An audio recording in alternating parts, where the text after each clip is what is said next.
As last year's legislative session endured cuts going into 2010, and as we know, we are looking at additional cuts into 2011, it's no surprise to know that budget shortfalls and difficulties are still going to exist as we go into the 2012 budget. So everyone has been asking what priorities are.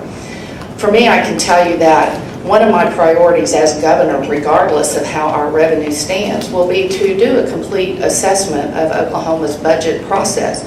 I believe that there are a number of reforms we need to look at to bring Oklahoma's process into the 21st century. We're still operating under much of the 1947 law that has been in place for quite some time.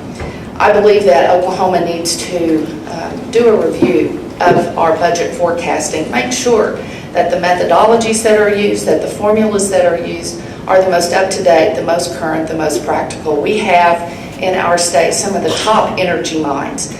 They need to be part of making sure that the forecasting that is used for energy revenues is the most sophisticated and the most accurate that can be garnered in terms of information. We have a chance to also change the way Oklahoma does its budgeting priorities. I believe, and I will continue to believe, that when times are tough, we need to look at new ways of doing things. One of the proposals that I continue to support and will take to initiative petition is an opportunity to change the legislative budget cycle to a 2-year cycle, so that we have the chance to have one session that focuses strictly on budget issues, an opportunity for all 101 members of the House and all 48 members of the Senate to be involved in making decisions as to what programs and services are going to be provided, and gives plenty of opportunity to use performance measures that are currently required by statute but are rarely used by legislative officials to measure those programs and make sure that the citizens are getting their best bang for their buck. When we do that, I believe it can become clear and much more easily to define the budget priorities. I want to make sure that children and our senior citizens are not harmed. So programs that we have that have the opportunity to protect our youngest citizens and our most vulnerable, regardless of what age they are, will continue to be a priority for me.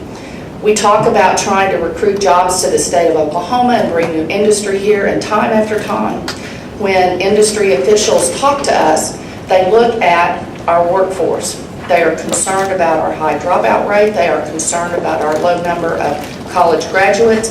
And we have to be able to show an investment in those areas that will convince business leaders that we are building the workforce for tomorrow. So to do that, we have to continue our investment in education. And that is not one segment of education that is more important than any other. We have wonderful programs here in the Tulsa area that are now starting in Oklahoma City, like the EduCare program. Thank goodness we now have business leaders who are recognizing the economic impact of the earliest childhood education that we can provide. The 4-year-old and pre-K programs that exist in most of our common schools, as well as through senior year in high school, higher education, and career tech, all have significant priorities because they provide a significant function to filling that workforce pipeline for the future. We cannot improve our state's economy if we cannot add jobs. We cannot add jobs if we do not prove we have qualified people to fill those jobs. So for me, education will always be a priority. Thank you.